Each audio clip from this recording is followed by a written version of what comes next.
જૂનાગઢના વિસાવદરમાં પડ્યો છે ધોધમાર વરસાદ। જૂનાગઢથી આ વિગતો મળી રહી છે। વિસાવદર ખાતે ધોધમાર વરસાદ આવ્યો છે તો 4 કલાકમાં કુલ 2 ઇંચ જેટલો વરસાદ ખાબક્યો છે જૂનાગઢના વિસાવદર ખાતે। ત્યારે ગ્રામ્ય પંથકમાં પણ વરસાદી માહોલ જામ્યો છે। ખેડૂતોએ કર્યા વાવણીના શ્રી ગણેશ। વરસાદ આવતાની સાથે જ ખેડૂતોમાં જોવા મળી રહી છે ખુશીની લહેર।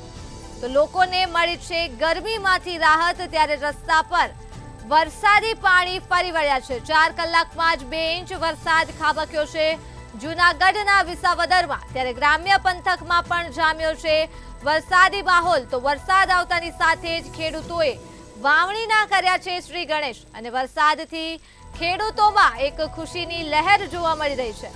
તો જૂનાગઢના વિસાવદરમાં ધોધમાર વરસાદ પડ્યો છે। કુલ 4 કલાકમાં 2 ઇંચ વરસાદ પડ્યો છે। ગ્રામ્ય પંથકમાં પણ વરસાદી માહોલ જોવા મળી રહ્યો છે।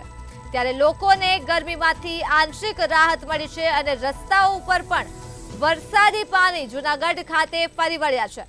તો જૂનાગઢના વિસાવદરમાં ધોધમાર વરસાદે એન્ટ્રી કરી છે। 4 કલાકમાં જ 2 ઇંચ વરસાદ ખાબક્યો છે। તો આ મુદ્દે જ આપણી સાથે સંવાદદાતા અમર વખાઈ જોડાઈ ચૂક્યા છે। જે અમાર જૂનાગઢના વિસાવદરમાં ધોધમાર વરસાદ પડ્યો છે અને ખેડૂતોએ વાવણીના શ્રી ગણેશ કરી દીધા છે। શું કહેશો? ચોક્કસ કે જે રીતે જૂનાગઢ જિલ્લામાં સાર્વત્રિક વરસાદ છે તે વરસી રહ્યો છે।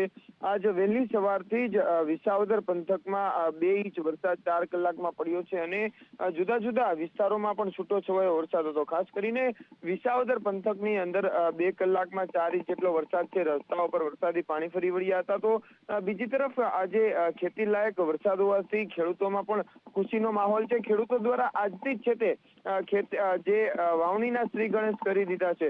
ખાસ કરીને જે સામાન્ય વરસાદ પહેલા પડતો હોય છે વાવણી લાયક વરસાદને જેને લઈને ખેડૂતો આતુરતાપૂર્વક રાહ જોતા હોય છે અને તેની જ રાહ જોઈ રહ્યા હતા। જ્યારે આજ વહેલી સવારથી જ જૂનાગઢ જિલ્લાના જુદા જુદા જે ખેતી વિસ્તારો છે કે જ્યાં ખેડૂતો દ્વારા વાવણી છે તે આજ વહેલી સવારથી જ શરૂ કરી દેવામાં આવી છે।